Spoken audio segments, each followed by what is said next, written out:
In this video, as I said, I want to make a series of videos coming in the vein of Malcolm X, which was his method to not only speak about Islam, but use his, I guess his teachings, the teachings of Islam, to address the social ills of society, the injustices that take place, because that is part of Islam. There are many verses in the Quran that talk about, dealing with oppression and dealing with injustice and things of this sort.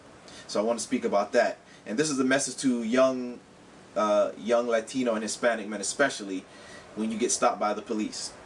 That, you got to understand that, unfortunately, these people feared us as black men, as Hispanic men. They fear us.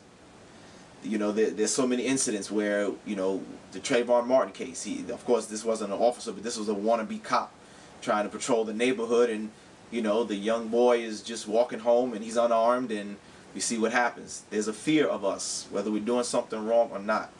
There's the incident, you might have just seen it, where in South Carolina, you've seen the video where the officer pulls up the guy at the gas station, and he tells the man he wants to see his ID. So the guy turns around. He does turn around kind of quick, but still, the officer's already judging that the guy's got a gun, and he starts blasting at the dude. Even though the guy backs away, drops his wallet, puts his hand up, and another 1 or 2 shots were still fired afterwards. So it's clear that they have a fear. I remember an incident myself when I was younger.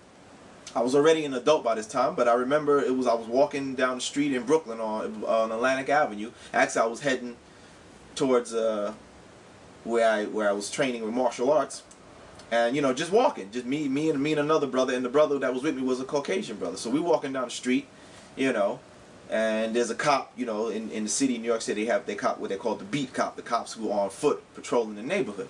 He was a white cop. He's walking down the street. We're coming towards him. He's coming towards us, and as we're walking, we're just walking. We're not looking like thugs. We're dressed like Muslims. So I got my kufi on. The brother got his kufi on. So we're not looking like we're some thug guys in the neighborhood. This was like in the early 90s. So we're walking, and as we're walking towards the car, he all of a sudden puts his hand on his gun. And I'm like, I didn't say anything to him, but I saw that. I saw his body language, put his hand on his gun. I'm like, man, if I felt to myself, I'm like, man, if you're that scared to patrol the neighborhood, you might as well not be in that neighborhood, because this guy, he's going to wind up being so scared and so jumpy that he's going to wind up killing somebody. You know what I'm saying? And so there's obviously a fear of the black man and the Latino man.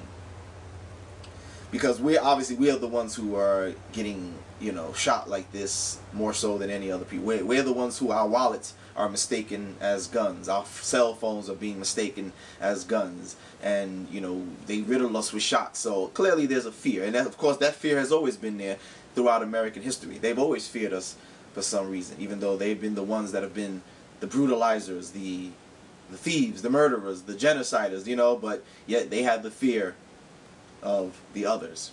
And so my advice to you is that when you get stopped, first of all, don't cop the attitude.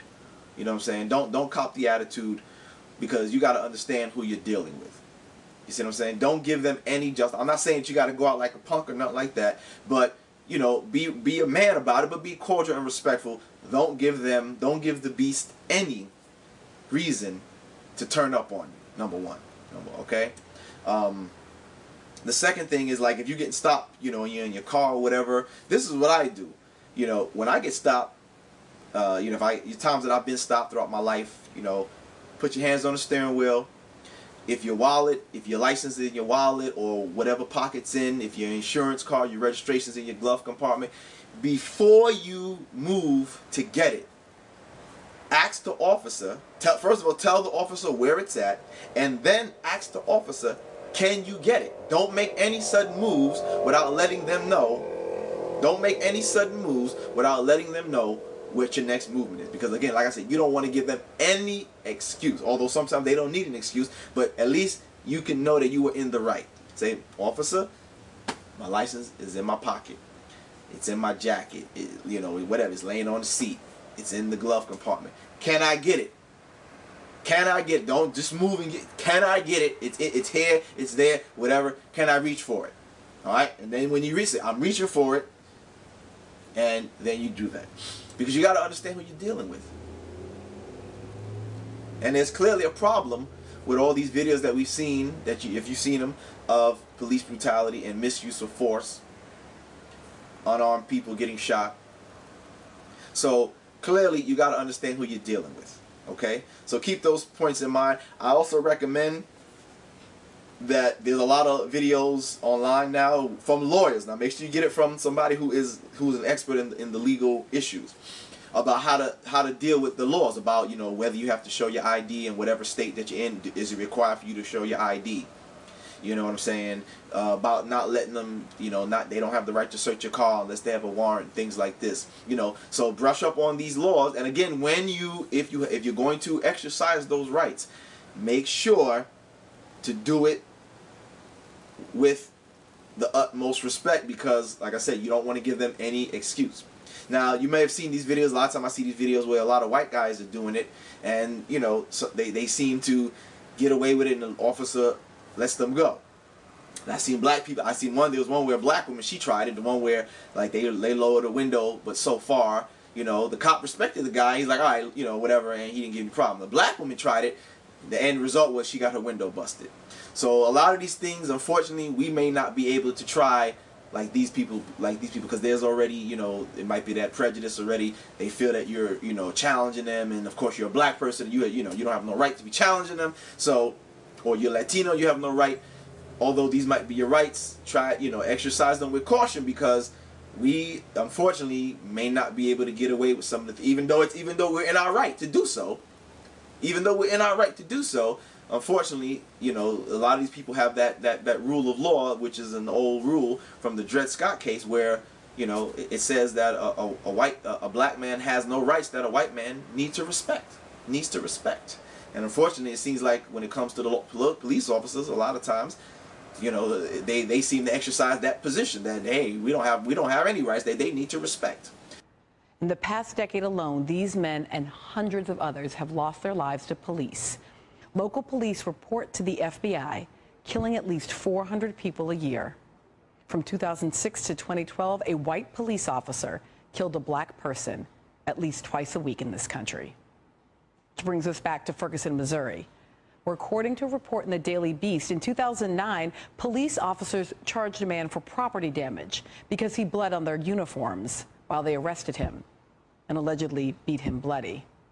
Ferguson, Missouri, where it took 6 days to release the name of an officer who shot an unarmed teenager to death.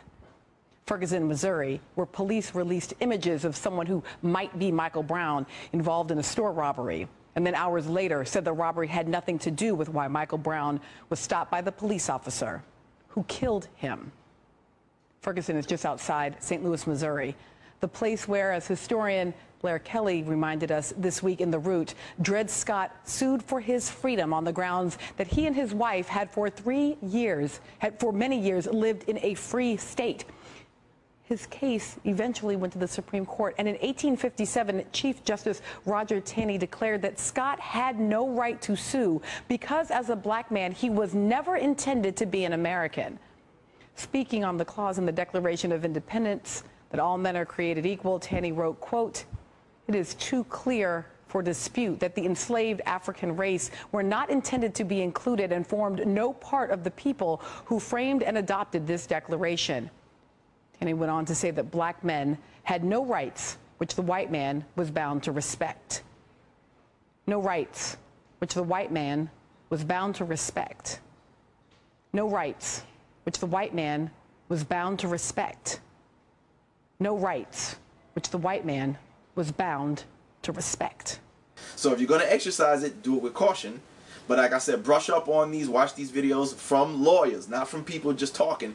Make sure you get them from those who are actually lawyers and know what they're talking about, so that when you decide to exercise your right, you know that you're in the right and you know what the laws are concerning those issues. So I just wanted to give that advice to you guys out there so you can keep yourself safe.